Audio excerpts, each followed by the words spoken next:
Bonjour à tous, c'est Valou, j'espère que vous allez bien.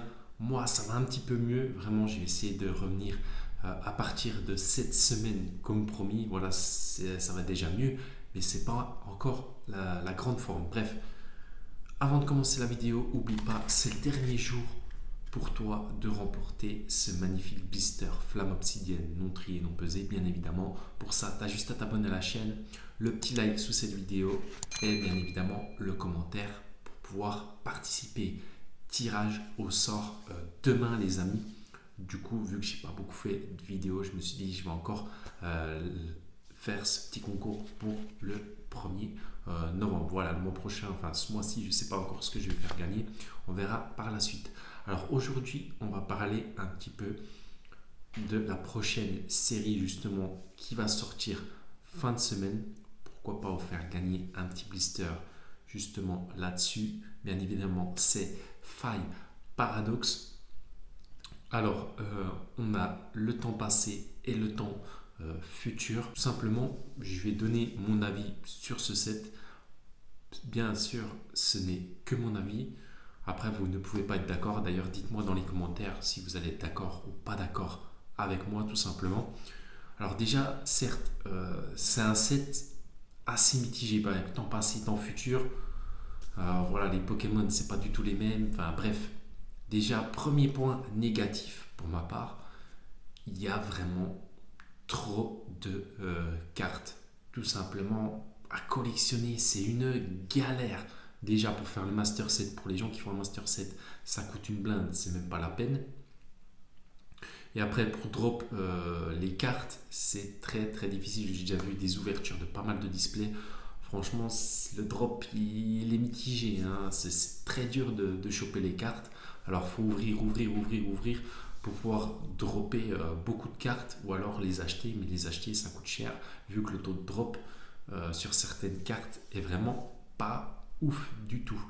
Après, oui, il y a des belles cartes comme Altaria Alternative X. Franchement, pour moi, c'est la meilleure des cartes. Après, moi, je vous le dis tout de suite, je ne ferai pas du tout ce set-là. On va s'ouvrir un tout petit peu sur la chaîne, mais ça sera tout. Tout simplement, deuxième point négatif pour ma part, c'est que c'est trop rapproché de Pokémon 151.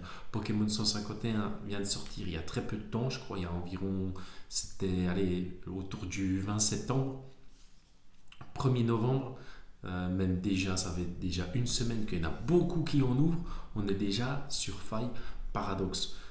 C'est trop rapproché, franchement, 151, il faut nous laisser un petit peu de temps pour pouvoir finir la série, ouvrir un petit peu. Voilà, direct on passe à une autre série de 300 et quelques cartes, même peut-être plus, enfin j'en sais rien, hein. Ça se joue autour de ça. Franchement, c'est trop. C'est pour ça que la plupart des gens pensent un petit peu comme moi.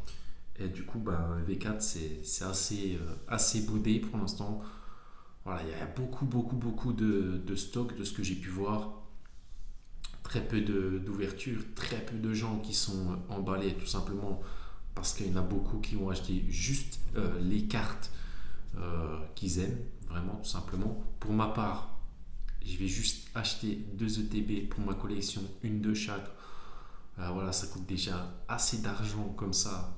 Deux visuels de TB, allez, 100 € les 2 ETB. Enfin bref, pour ma part, je vais vraiment acheter les cartes que j'aime en japonais tout simplement parce que les AR, ça va coûter déjà beaucoup moins cher qu'en français parce qu'il y a un meilleur taux de drop en japonais que sur la série française. Les AR, bref, c'est une galère à les avoir, je t'explique même pas, tu connais d'ailleurs.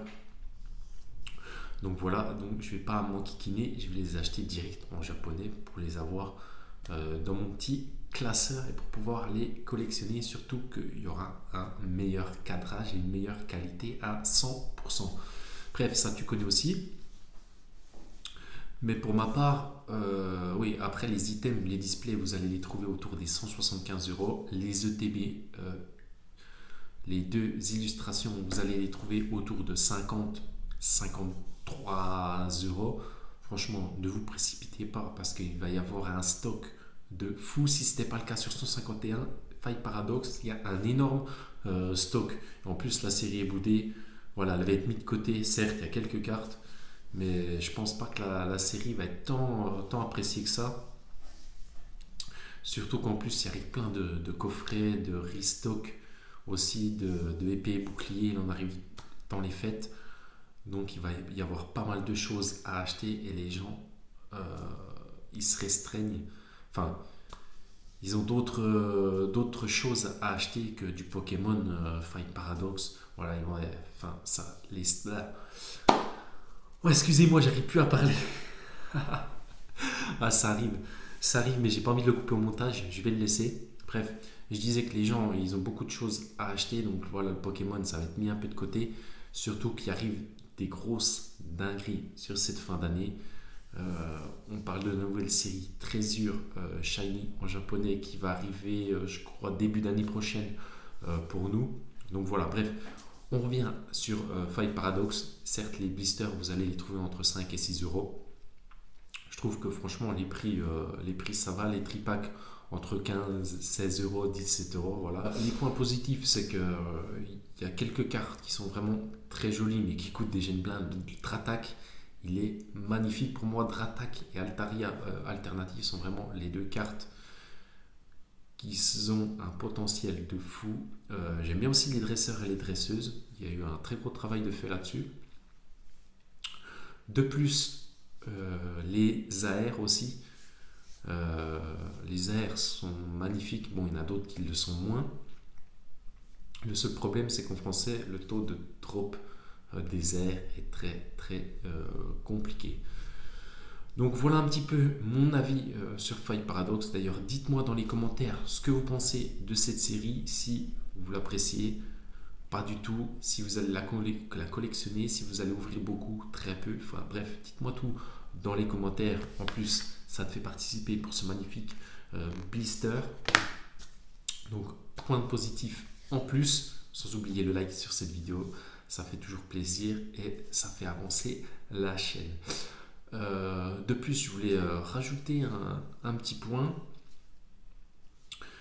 c'est que j'ai l'impression sur cette série-là, les gens, ils ouvrent les deux, cette série-là en japonais tout simplement et pas en français, parce qu'en japonais, vous trouvez le temps passé et le temps futur, c'est sous deux displays, comme pour nous les deux ETB, sauf qu'en japonais c'est des displays. Les deux ETB, les deux displays en japonais, vous les trouvez aux alentours de 120-130 euros, les deux grands maximum. Alors déjà, les AR, vous avez un très bon taux de drop, donc vous complétez presque le set des AR en un rien de temps. Il y a juste les cartes alternatives et dresseurs qui sont un petit peu plus difficiles à dropper, les secrètes et les SAR. Et sinon, vous avez le Master 7. D'ailleurs, en japonais, ça s'appelle SV4K et SV4M. D'ailleurs, je me suis commandé les deux displays parce que voilà, je les trouvais magnifiques. Tout simplement, ça va rentrer dans la collection de scellés.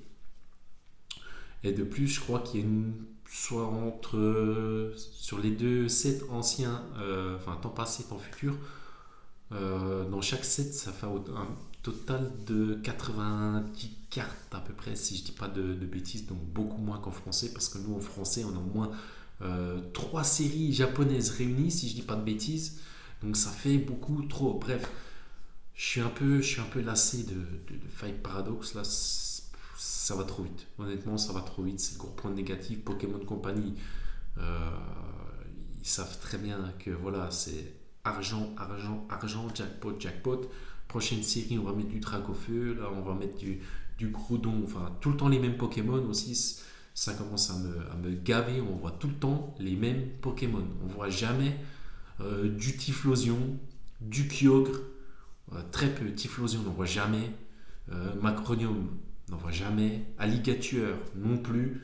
Il y a tellement de Pokémon de la deuxième génération, troisième génération, même la quatrième, qu'on ne voit pas du tout. Franchement, j'aimerais bien un Typhlosion, un Alligator alternatif, ça serait énorme. Vraiment, même un Kyogre alternatif, on voit toujours les mêmes. Ça commence à me sortir par la tête. Enfin bref. En tous les cas, je vous ai donné voilà, mon avis sur Fight Paradox. Bref, j'espère qu'on va s'en ouvrir la semaine prochaine. Ouais, j'arrive plus à parler, c'est un truc de fou. la fatigue, étant malade, etc., etc. Enfin bref, c'est pas trop les jours pour moi qui vont dans mon sens, malheureusement. Enfin bref, on va revenir plus fort. En tous les cas, c'était Valou. Donne-moi ton avis en commentaire sans oublier le like sous cette vidéo. Ça me ferait vraiment plaisir. On se retrouve demain justement pour le tirage au sort de ce pisteur. C'était Valou. N'oublie pas de t'abonner. Ciao!